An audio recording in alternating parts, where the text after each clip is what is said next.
State Senator Greg Boso has been so kind as to provide our, what we're calling the Gauley River Report. That's Pocahontas, Webster, and Nicholas counties. State Senator Greg Boso represents a big district. Those three counties are all in his district. He's agreed to call in this morning and let us know what's happening. Senator, good morning. Good morning, Mike. Good to be with you again. Hey, listen, tell our folks a little bit about the Gauley River.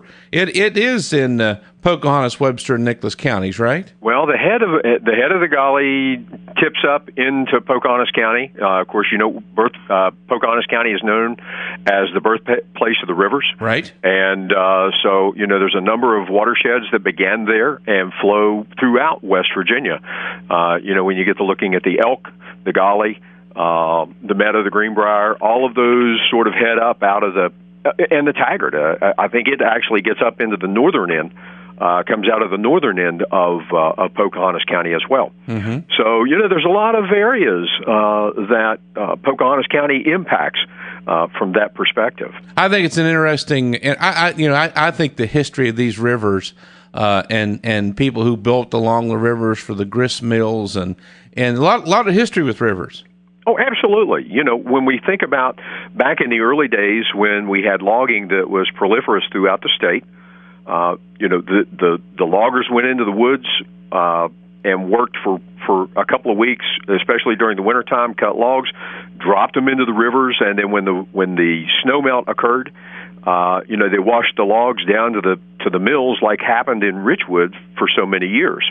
And then they put them in the mills and started sawing and created the rough sawn lumber that we utilized in the building industry throughout West Virginia.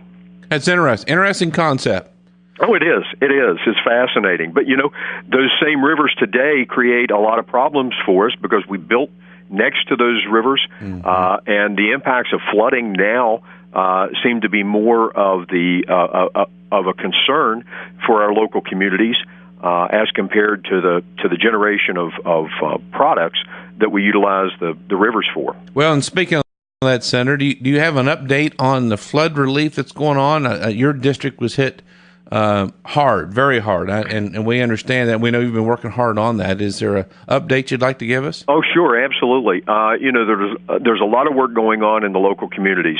There's still a need for volunteers, Mike, not only in my three counties, but throughout West Virginia, any of the counties that were impacted by the flood. And certainly we would welcome people to take time and give back to the local communities and to our state in order for these communities to begin to rebuild. The fascinating thing is looking and watching the resolve in the people in these various communities impacted.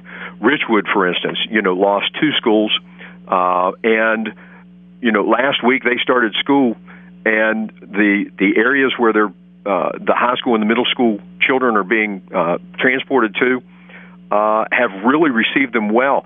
And Richwood as a community has gone into the locations where they're using for temporary facilities and really done a lot to say, you know, we're not going to be stymied by the flood.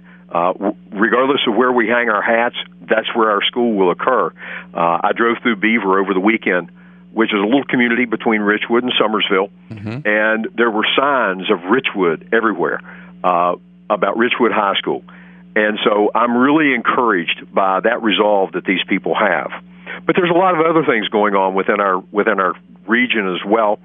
This weekend, the Burgoo Bash is happening in Webster County, which is a little community that was also hit by hard flooding. Mm-hmm. You know, they're not letting this get them down. They have this bash every year to support the Webster Springs Fire Department.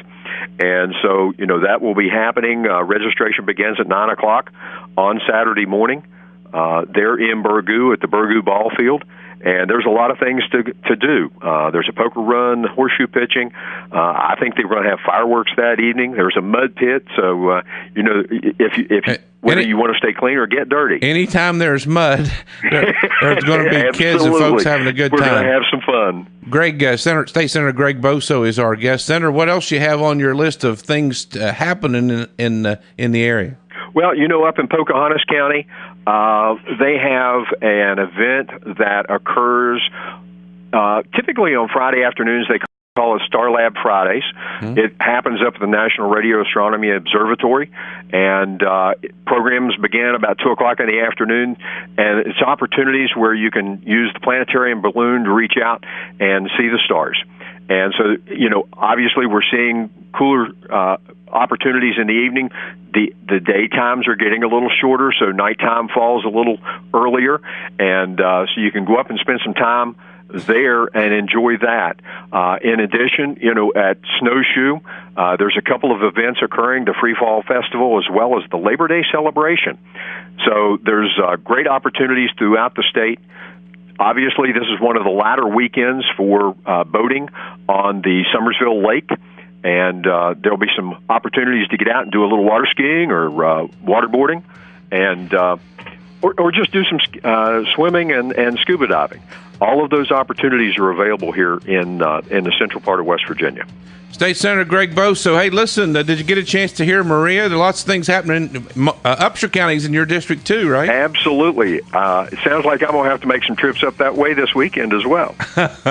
Hey, Senator, thank you for joining us today. It's always nice to hear. Mike, thank you. We appreciate all the work that you all are doing to help keep the message out there, particularly with regard to flooding. And just a quick reminder. Sure. We've got about 2 more weeks that people can register for flood relief. If you don't know whether you need it or not, go ahead and register and get registered with FEMA so that in the event you find you do need it, we can make sure that we're taking care of your needs over the course of the next several weeks. State Senator Greg Boso taking care of his constituents. I appreciate you calling in. I hope folks they really do need to call in and take part of those FEMA programs before FEMA pulls out of here. Senator, thanks for joining us. Keep smiling, Mike. Have a great day.